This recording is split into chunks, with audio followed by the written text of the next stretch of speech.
pengalaman inilah yang sebetulnya dihargai dan dicari oleh tipe-tipe wisatawan sekarang. Bahkan sebuah tren ya di mana turis atau orang-orang yang traveling itu ingin membuat tempat yang dia kunjungi itu menjadi lebih baik.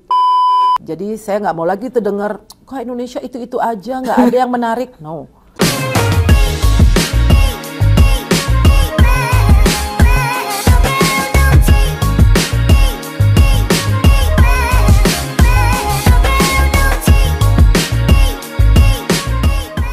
Halo rekan-rekan semuanya, kembali bertemu dengan saya Sunardi Panjaitan dalam program JPP Talk by Jaringan Pimpret Promedia. Hari ini kita bersama tamu yang sangat spesial, seorang woman inspiration woman di Kementerian Pariwisata dan Ekonomi Kreatif. Dan hari ini sudah hadir di samping saya Ibu Nimade Ayu Martini, Deputi Bidang Pemasaran Kementerian Pariwisata dan Ekonomi Kreatif. Selamat pagi, Bu Made. Saya panggilnya Bu Made ya, Bu? Boleh. Baik. Saya panggilnya Mas Sunardi atau Mas Panjaitan? Mas Sunardi. Mas Sunardi. Tapi kalau mau panggil live Panjaitan juga boleh. Oh gitu ya. Okay. Jadi Ibu Made ini, kenapa saya bilang sebagai inspiration woman bagi banyak perempuan di Indonesia? Kalau kita lihat dari profilingnya sangat luar biasa. Dari sisi pendidikan, beliau menempuh pendidikan di kampus-kampus top dunia. Saya salut, Bu, mulai dari UGM di tahun 95, kemudian juga di Masters of Science dari London School of Economics di England tahun 99, lalu juga menyelesaikan Executive Education di Mastering International Trade di Harvard Kennedy School of Government. Ini luar biasa. Gak banyak orang Indonesia mungkin yang juga bisa kuliah di Harvard, tapi Bu Made bisa masuk salah satunya. Kemudian dari sisi karirnya di kementerian itu mulai dari kementerian di luar negeri. Betul. Tahun 96 ya Bu ya, kalau nggak salah. Betul. Kemudian juga pernah di divisi perjanjian hubungan perdagangan luar negeri ya Bu, Direktur Ekonomi dan Lingkungan Hidup di PBB tahun 2004, lalu Eselon 4 di Biro Hukum, Kepala Bidang Berita dan Publikasi di Pusat Humas Atasé Perdagangan Indonesia di Washington DC. Ya, jadi ini untuk teman-teman yang wartawan yang pernah membuat berita soal hubungan Indonesia dan Amerika dan perdagangan, pasti pernah bersentuhan dan berhubungan dengan Bu Made gitu ya. Lalu sekarang sejak tahun 2022 betul, itu diamanahkan sebagai Deputi Bidang Pemasaran Kementerian Pariwisata dan Ekonomi Kreatif. Jadi Bu Made ini adalah marketingnya pariwisata di mata dunia. Luar biasa. Jadi banyaknya turis datang ke Indonesia itu tergantung Bu Made kayaknya. Strateginya seperti apa dan programnya seperti apa untuk bisa narik wisatawan asing ke Indonesia. Dan Bu Made, saya langsung tanya-tanya aja ya Bu. Ya, silakan. Ini kan baru-baru ini pariwisata Indonesia itu baru diposisikan di peringkat ke-22 dunia di Travel Tourism Development Index di World Economic Forum. Bahkan posisi Indonesia sekarang itu sudah mengalahkan negara-negara ASEAN lainnya. Betul. Malaysia, Vietnam, Thailand. Mungkin dulu kita sempat cemburu ke Thailand gitu karena banyak turisme lebih datang ke Thailand. Sekarang mungkin lebih banyak ke Indonesia. Nah, sebagai orang di Kementerian Pariwisata, Bu, sebagai seorang Deputi Pemasaran di Kementerian, bagaimana Bu Made melihat prestasi pariwisata Indonesia ini, Bu? Ya. Terima kasih banyak Mas Sunardi atas kehadirannya di kantor kami.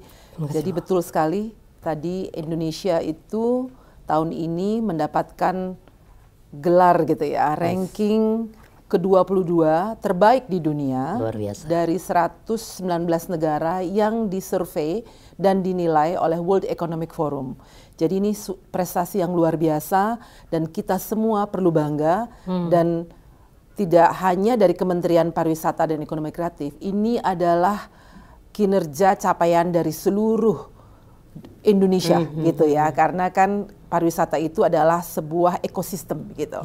Jadi kita bangga, perlu bangga karena dari segi penilaian tersebut kita meningkatnya luar biasa ya, 10 peringkat dari yang sebelumnya dan betul di Asia Tenggara ini mencuat lah gitu. Jadi dari segi kita apakan ini? Kita udah mendapatkan ranking yang baik. Jadi kita harus tentu saja pertahankan dan kapitalisasi. Artinya di mata dunia Indonesia ini sudah dianggap kemajuannya dari segi pariwisata, travel and tourism gitu ya. Oleh karena itu ini menjadi modal nih kalau saya sebagai marketer jadi modal nih untuk kita berpromosi lebih banyak lagi. Nah dari sana tuh kita lihat nih kategori-kategori apa aja sih yang bikin Indonesia itu mencuat gitu ya. Salah satunya, nah ini penting ya untuk dicatat ya oleh semua masyarakat kita juga biar tahu bahwa pemerintah meletakkan prioritas terhadap sektor pariwisata. Jadi priority untuk travel and tourism itu kita nomor 3 di dunia. Artinya negara-negara di dunia Indonesia itu dianggap salah satu negara yang meletakkan prioritas di dalam sektor ini, sektor pariwisata ini. Kelihatan sih sebetulnya bagaimana beberapa tahun terakhir kita menetapkan misalnya 5 super prioritas untuk pengembangan destinasinya. Terus untuk transportasi, akomodasi, kemudian aksesabilitas, banyak airport yang dibangun, marina, port, dan sebagainya, jalan-jalan. Nah itu semuanya itu prioritas yang diberikan oleh pemerintah kita gitu ya. Kemudian yang lain adalah, nah ini sebetulnya sebuah anugerah.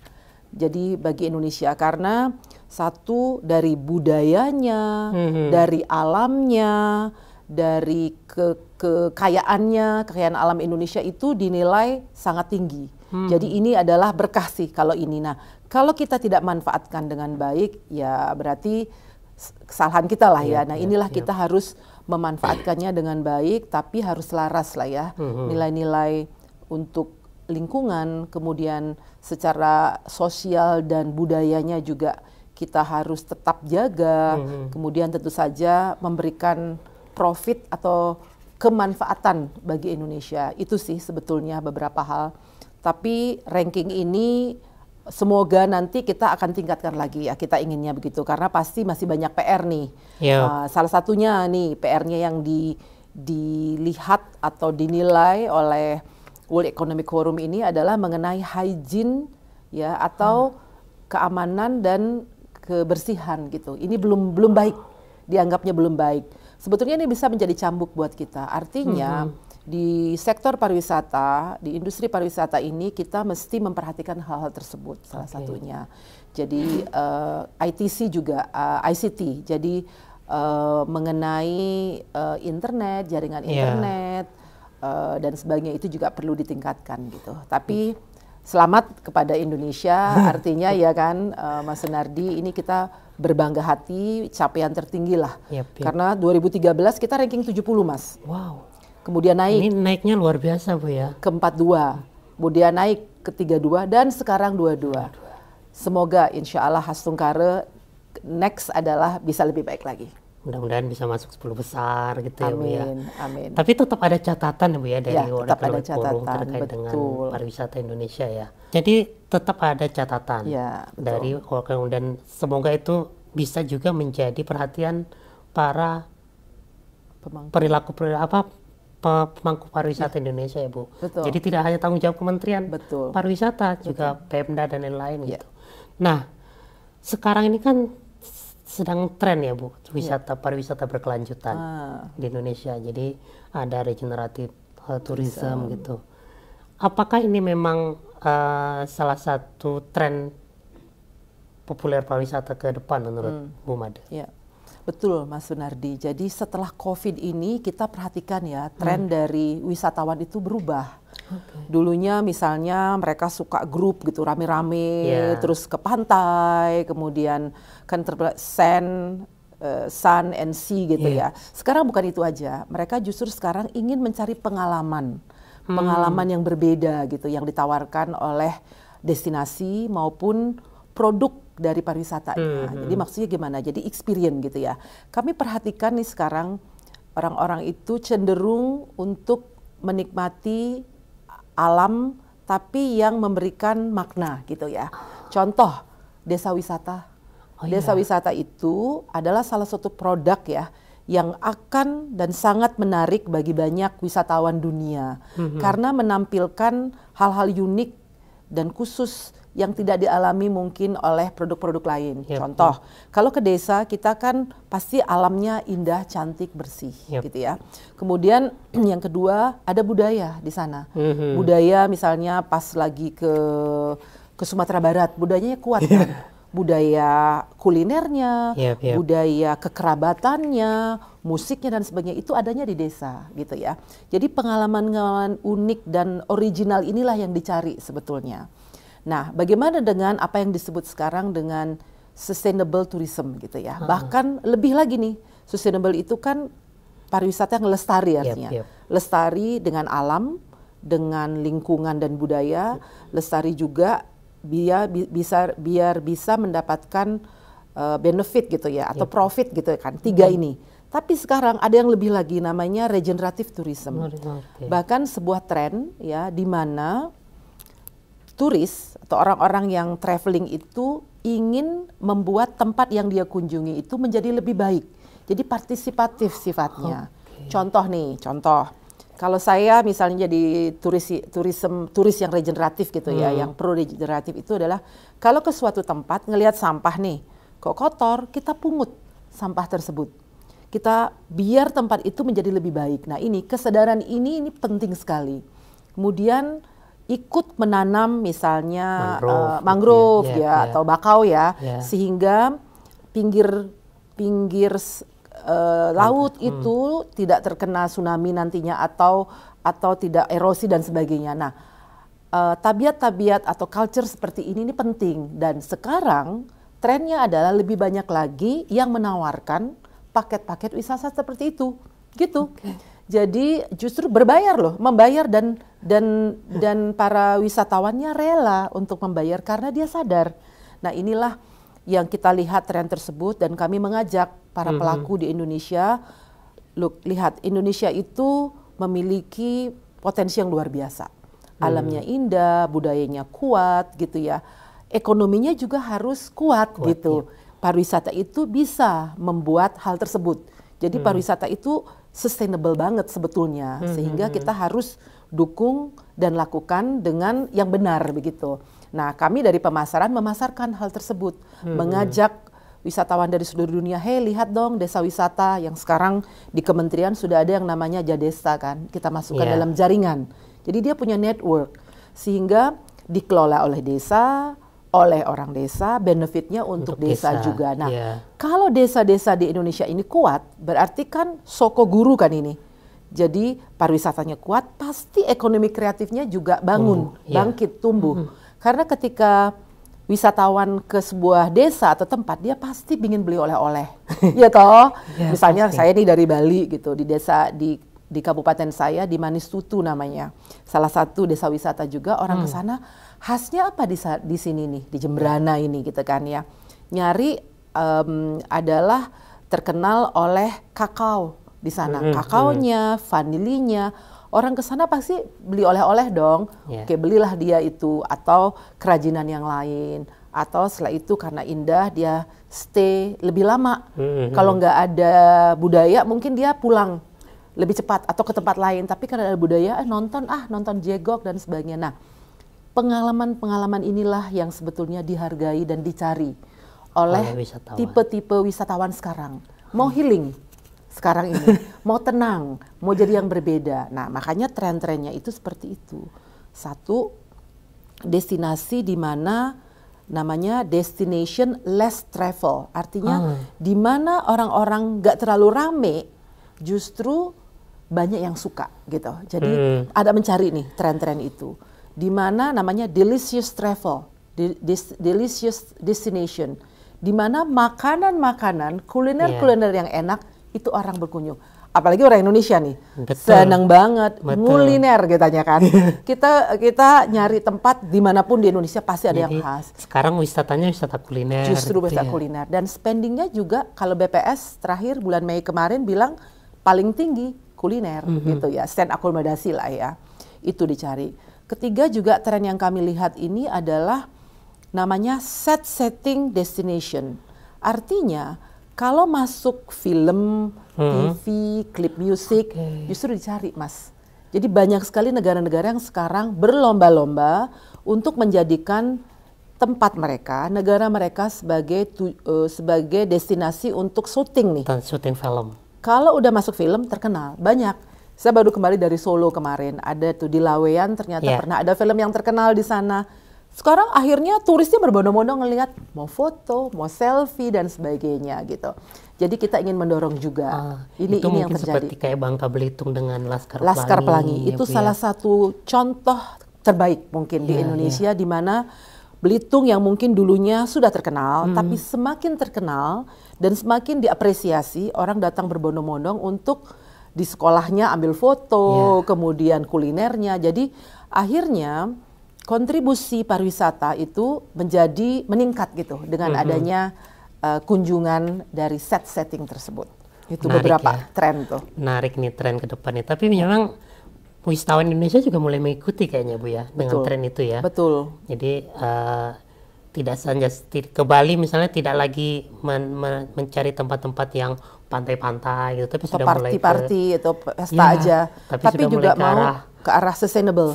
Jadi ikutan misalnya melepas tukik ke laut, ke pantai gitu. Jadi di Sanur ada tempatnya, di Nusa Penida, kemudian di Jembrana, di Perancak ada tuh. Jadi ini bagus sekali. Jadi partisipatif gitu. Nah, ini kan ada tren ya Bu, tren tourism, regenerative tourism itu. Lalu bagaimana strategi Kemenpar, terutama Deputi Pemasaran, itu merespon itu, strategi untuk memasarkan pariwisata kita ini seperti apa Bu? Pertanyaan yang baik ya. Kalau kami melihatnya sebagai bagian dari strategi itu adalah edukasi. Bagaimana caranya kita mengeduket ya wisatawan tersebut. Sebenarnya wisatawan siapa sih? Semua orang adalah wisatawan. Masyarakat Indonesia, masyarakat dunia itu wisatawan sebetulnya. Pasti mereka traveling tuh. Pasti one way or another istilahnya. Nah, dengan mengedukasi itu mereka bangkit ya. Bangkit tergugah. Nah, kalau lihat dari survei, justru anak-anak milenial dan Gen Z ini kesadarannya tinggi. Ini kami dari marketing communication ya, Markom di D5 ini sedang membuat kampanye nih sekarang. Kita ingin mengadakan sebuah kampanye, segera kita ingin luncurkan, tapi sebelum diluncurkan kan kita harus survei dulu nih, ya kan? Harus dikaji, disurvei bener nggak, seperti apa, nanti takut gagal nanti, tidak sesuai. Nah, oleh karena itu kita adakan, jadi kita udah punya tagline-nya, kita survei, ternyata kita survei itu ada 2 tuh, ada pelaku yang kita survei, sudah siap belum untuk melakukan pariwisata atau produk-produk yang regeneratif gitu ya. Terus kalau Gen Z dan milenial ini kita tanya, mereka justru sangat setuju dan mendukung adanya regeneratif tourism ini karena mereka sudah terpapar dari sosial media dan mereka juga cinta misalnya naik gunung.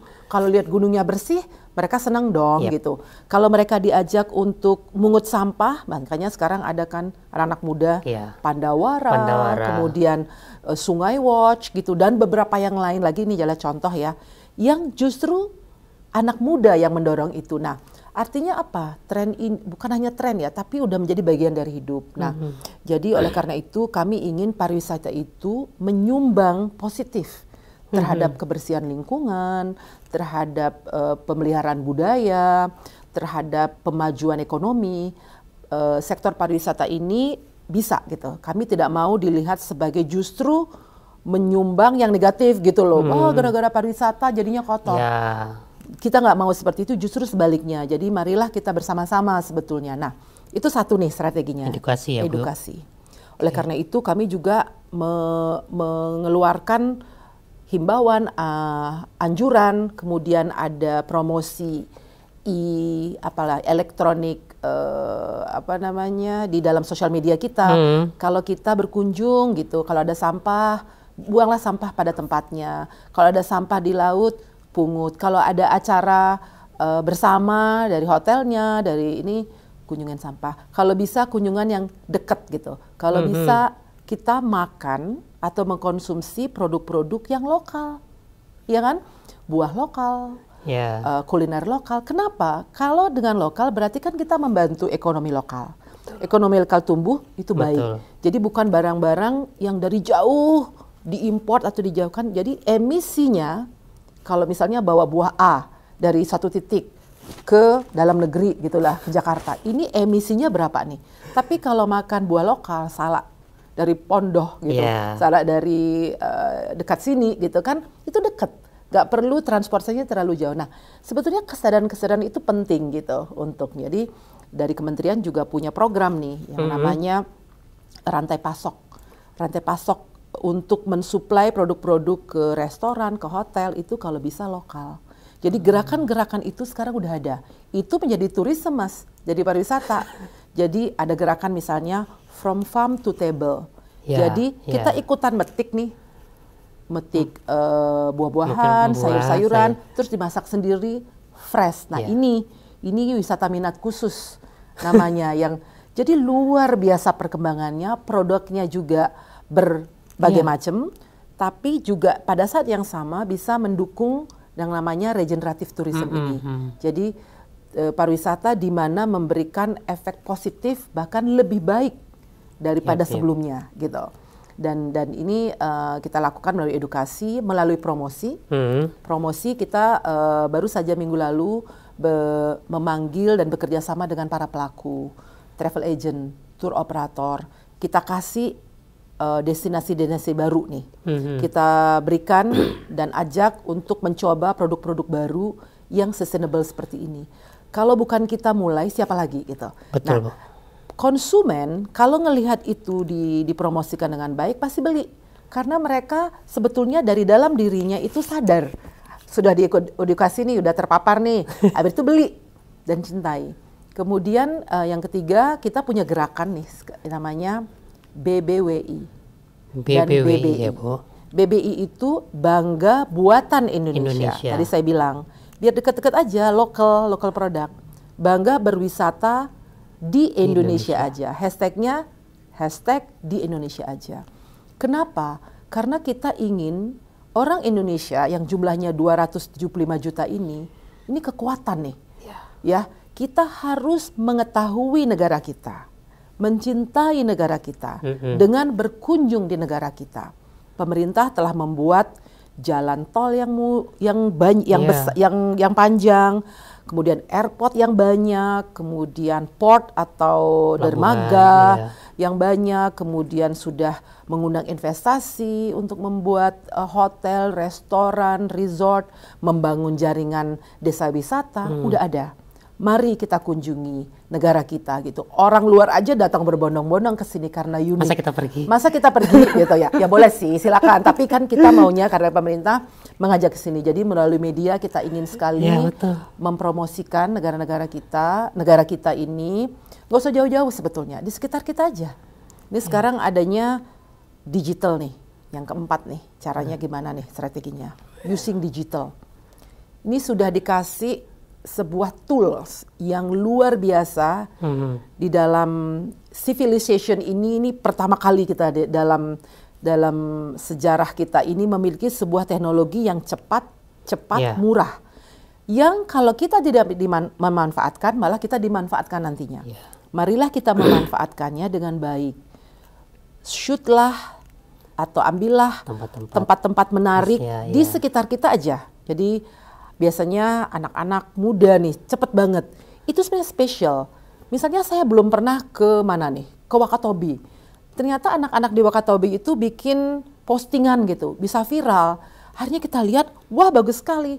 Saya sebagai, walaupun saya deputi pemasaran, apalagi saya deputi pemasaran, dan juga turis, pengen dong ke sana. Pasti. Kalau sebelumnya belum ada maksudnya teknologi ini kan kita, wah Kotobi di mana ya, kayak apa ya? Tapi sekarang lihat visual, lihat.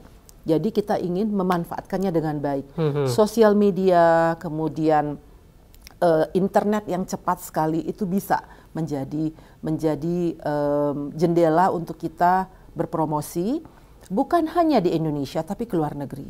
Oleh karena itu, bagi yang belum nih, kami ingin sekali teman-teman semua dimanapun berada ya, follow lah atau ikutlah dari Wonderful Indonesia sosial media kami, Pesona Indonesia yang untuk domestik biasanya, Kreatif by Indonesia itu untuk produk-produk atau ekonomi kreatif kita.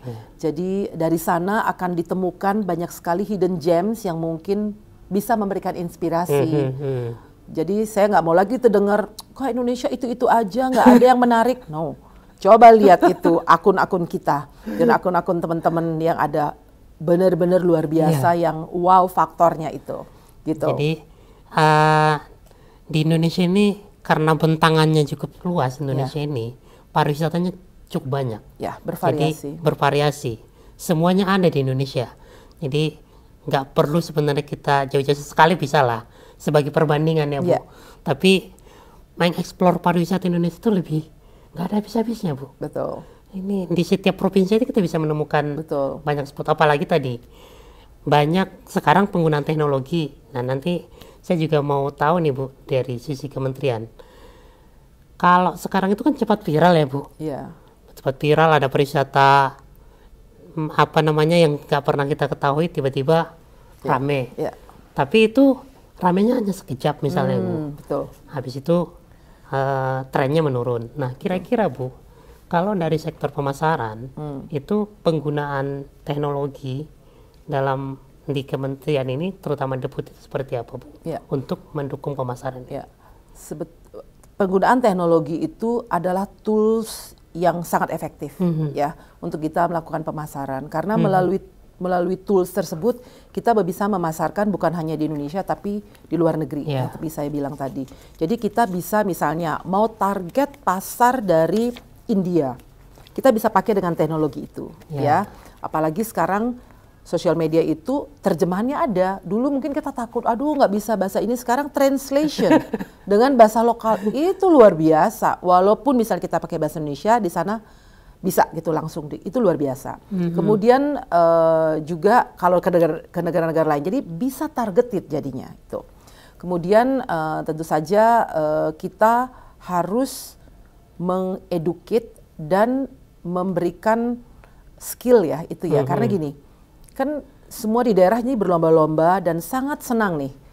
Kami senang sekali bahwa daerah pun semangat gitu ya untuk mengembangkan pariwisatanya ini. Tapi apakah sudah ada kemampuan gitu misalnya untuk memegang sosial media? Jadi kami ada program untuk melakukan training gitu dengan kepala-kepala dinas pariwisata, sehingga dia bisa mengajak jaringan Pokdarwisnya gitu ya kan. Bagaimana nih melatih mereka sehingga bisa lah menggunakan teknologi ini dengan tepat guna gitu. Pasti mereka bisa, semuanya pasti bisa, tapi yang tepat guna.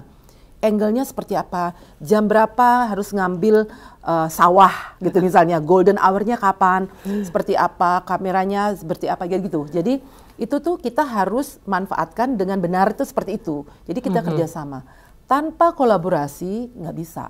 Makanya tadi Mas Sunardi bilang, ini viral habis itu hilang. Kan pernah ada beberapa tempat yang indah, ada air terjun indah habis itu enggak. Nah ini pengelolaan dan pengelola dari tempat wisata itu juga penting kita ajak. Jadi di kementerian kan ada deputi yang menghandle gitu ya mengenai destinasi. Nah ini juga kebersihannya, keamanannya, kenyamanannya. Kita kan punya CHSE itu ya. Jadi setiap itu juga harus dipakai dan digunakan gitu ya untuk menjamin sertifikasi bahwa ini aman gitu. Itu penting sekali. Pengawasan lalu lintas. Emang kita yang mengurus lalu lintas kan enggak. Kita harus kerjasama dengan kepolisian, dengan Dishub dan sebagainya. Itu penting gitu. Jadi di kementerian ini kita punya 3 slogan lah ya, yang menjiwai untuk kita ini semua, yang namanya 3C. Ya, C yang pertama itu adaptasi, bagaimana kita beradaptasi dengan lingkungan, lingkungan yang baru, masa, tren, segala macam. Kedua, inovasi, kita harus berinovasi untuk menghasilkan produk-produk baru, destinasi yang baru dan sebagainya gitu, yang mengembangkan yang sudah ada dengan inovasi, kalau enggak ditinggal nanti itu misalnya. Ketiga, dengan inovasi, dengan beradaptasi, tapi kalau tidak ada kolaborasi nggak mungkin. Jadi seluruh stakeholders atau pemangku kepentingan itu harus bekerja sama, karena sektor pariwisata ini adalah sektor yang ekosistem gitu, 360 derajat kita harus melakukan kolaborasi. Tidak hanya tanggung jawab Kementerian Pariwisata, betul. Terutama Pemda-Pemda juga harus ikut ini juga ya Bu ya. Yang harus lebih aktif lagi, mereka semangat lagi. Aktif. Justru mereka garda terdepan kayaknya Bu. Karena mereka yang punya tempat wisata. Betul. Oke, baik. Ini menarik teman-teman, obrolan kita terkait dengan pariwisata, karena soal regeneratif tourism ini karena nggak banyak juga orang tahu Bu. Jadi mungkin sebelum saya tutup, saya mau minta closing statement dulu. Mungkin ada pesan-pesan buat teman-teman di luar sana yang baik itu pelaku pariwisata ataupun orang juga yang ingin berwisata, dari Bu Made sebagai Deputi Pemasaran. Saya akan berangkatnya dari satu, mari kita mengunjungi tempat-tempat wisata atau destinasi wisata di Indonesia, karena Indonesia itu indah, luas, bervariasi. Kalau bukan kita, siapa lagi? Kita ajak semua agar berpartisipasi di dalam gerakan untuk BBWI ya, bangga berwisata di Indonesia.